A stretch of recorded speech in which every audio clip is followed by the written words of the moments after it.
Boa noite, meus irmãos.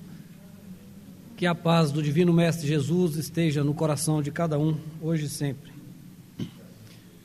Giovandir, está ouvindo legal aí atrás? Nosso capítulo é o capítulo 16 do Evangelho segundo o Espiritismo. Esse capítulo ele fala que não se pode servir a Deus e a Mamon. E aí ele traz alguns subtítulos e vai fazendo essas explicações dentro do Evangelho segundo o Espiritismo. No primeiro subtítulo ele traz para a gente a salvação dos ricos.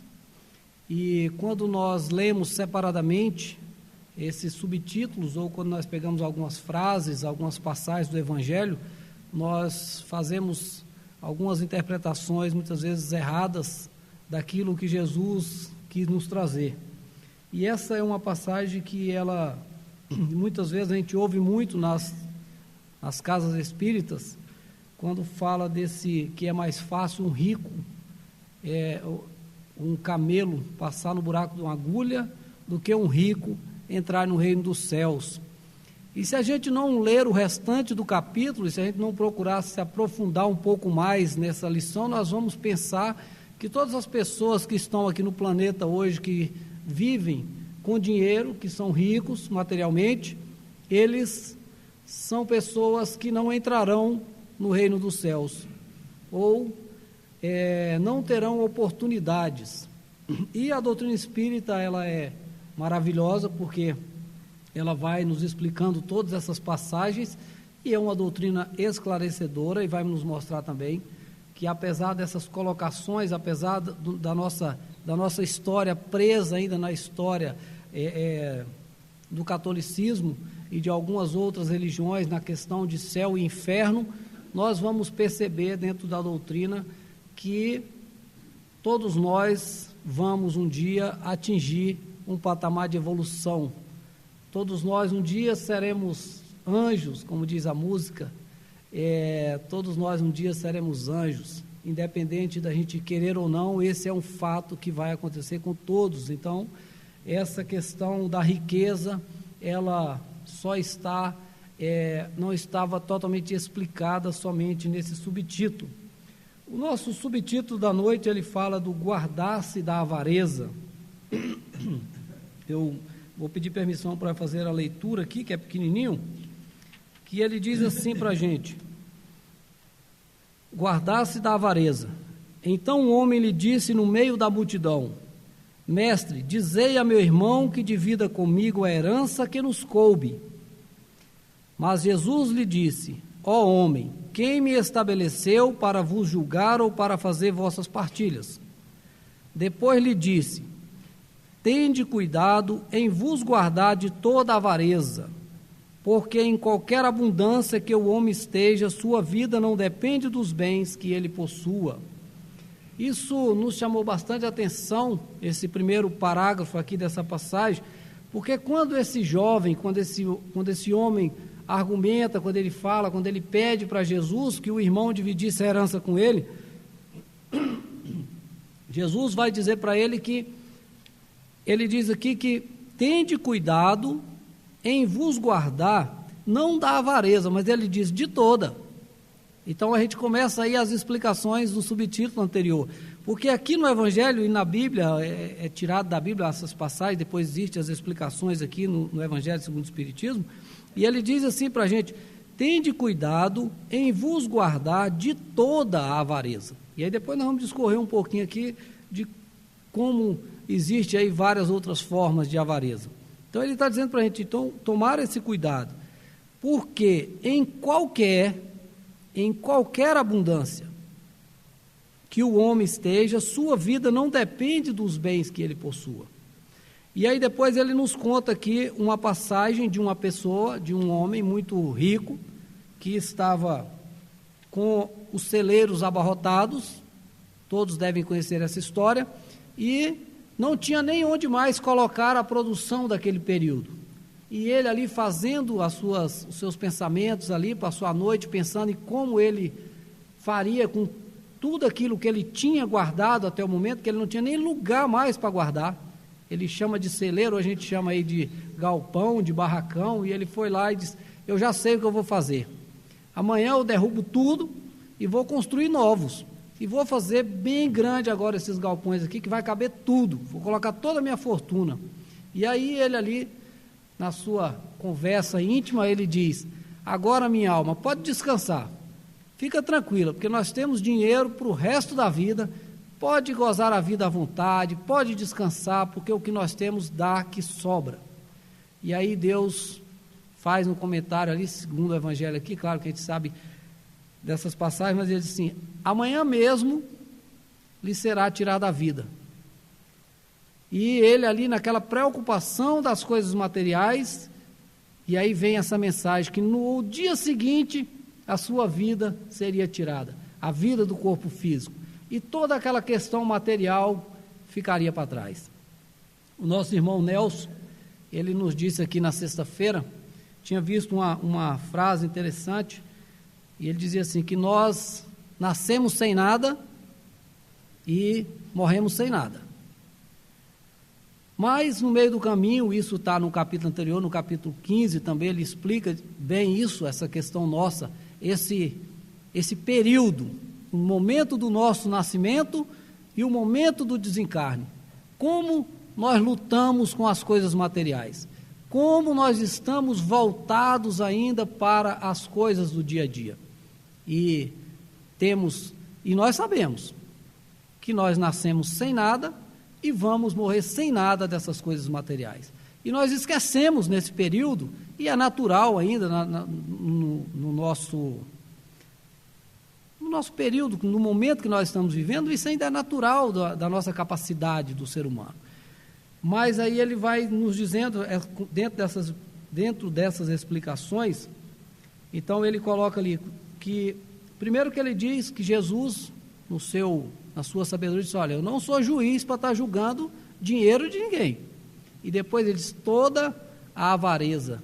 Então ele vai sempre dentro de um contexto geral, amplo. No passo seguinte, ontem foi muito bem explicado aqui também, quem estava aqui ouviu o nosso irmão Jones fazendo uma belíssima explanação. Ele nos falava aqui da passagem de Zaqueu. Zaqueu, ele era um homem também, a maioria de vocês conhece essa história, e é uma história que eu acho engraçada porque ela é pequenininha, ela tem um pedacinho só na Bíblia e é bastante comentada em várias religiões, que diz que quando Jesus estava chegando na cidade onde Zaqueu residia, Zaqueu era muito pequeno, mas ele tinha vontade de encontrar Jesus, ele queria ver Jesus, e ele então sai correndo na frente das pessoas, porque ele sabia que tinha uma estrada ali, que Jesus teria que passar para entrar na cidade, e ele sobe numa árvore, sobe naquela árvore e fica aguardando Jesus passar. Jesus se aproxima dele, olha para cima e diz: Zaqueu, desce e vai preparar a sua casa, porque hoje mesmo eu quero jantar contigo. E as pessoas que estavam ali pensaram assim: jantando com alguém de má vida, porque Zaqueu era um publicano, e o publicano eram as pessoas, eram os coletores de impostos, eram pessoas consideradas pessoas de má vida, pessoas desonestas. E ontem, quando o nosso irmão falava aqui, ele disse assim que a tia, a professora da evangelização, quando ele tinha ali 9, 10 anos, tinha dito a ele, contado essa história do Zaqueu, e dizia assim que o Zaqueu era um homem rico, mas que dava com a mão direita e que a esquerda não sabia o que ele fazia. Aí eu estava ali sentado e pensando: olha, eu não li essa parte.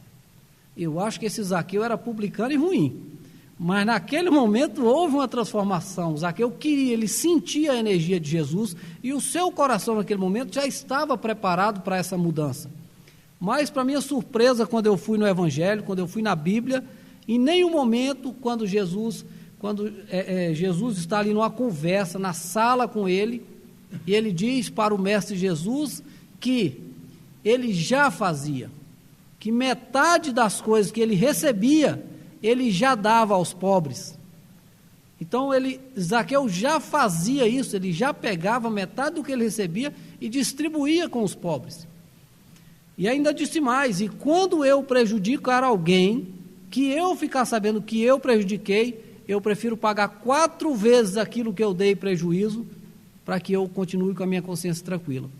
Mas essa questão, quando nós falamos aqui, para que a gente tivesse assim um pensamento sobre isso, lá no primeiro subtítulo, quando ele fala da salvação dos ricos, quando nós falamos aí que é mais fácil um camelo passar no buraco de uma agulha, e essa colocação também já foi feita de várias maneiras, nessa tradução aqui da IDE, ele coloca que o camelo, na língua da época, era um cabo grosso, e que a tradução veio como camelo animal. Então tem outras pessoas que têm algumas outras também muito interessantes aí, que nós não vamos entrar nesse detalhe, mas que realmente era muito difícil fazer essa passagem.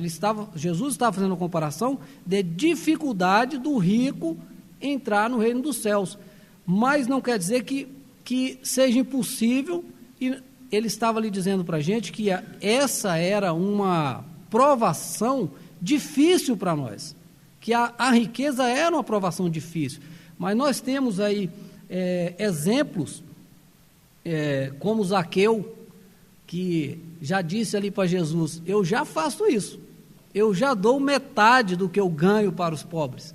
E Jesus disse: hoje eu entendo que aqui tem um servidor de Deus.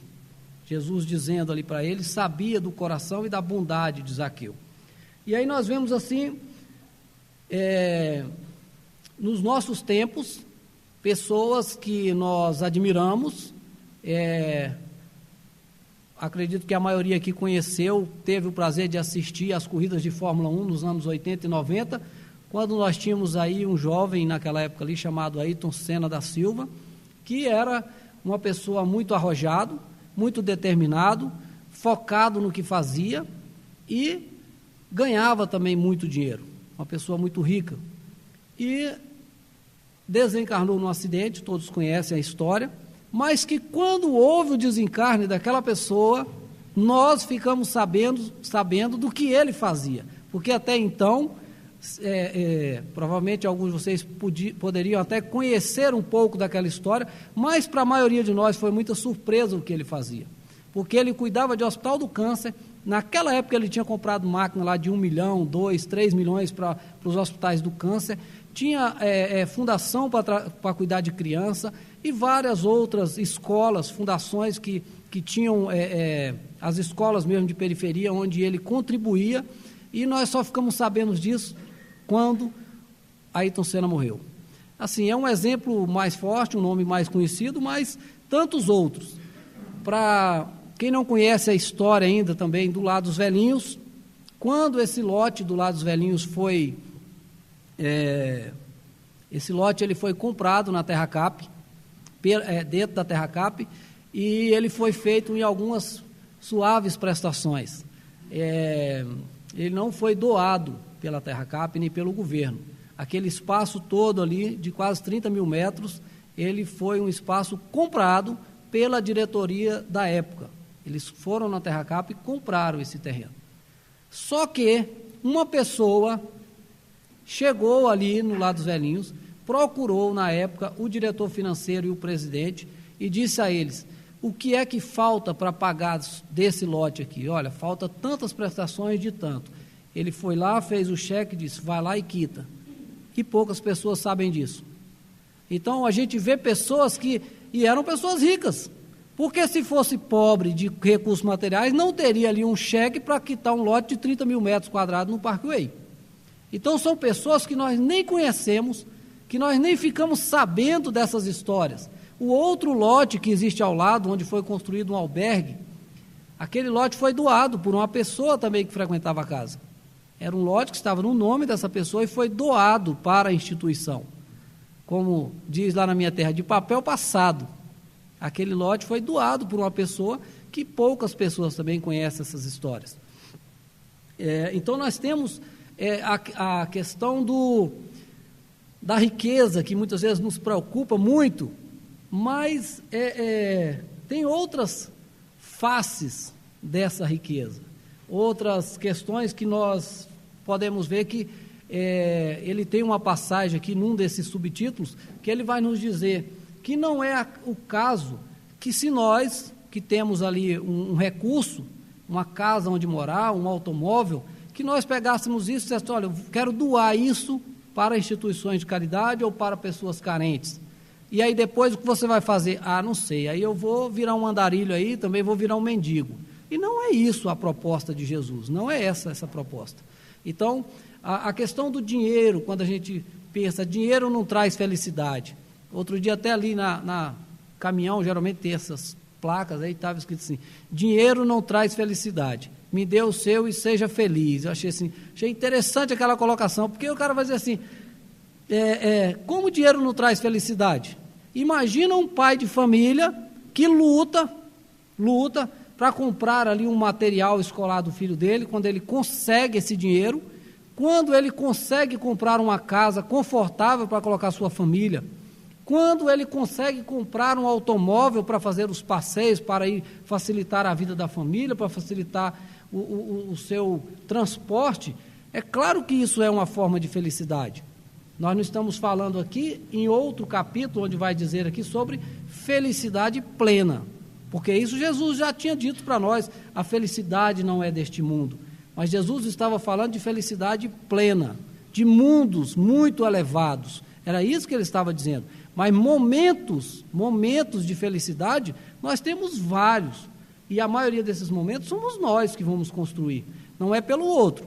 Na maioria das vezes é que nós colocamos essa responsabilidade no outro, aí a coisa complica.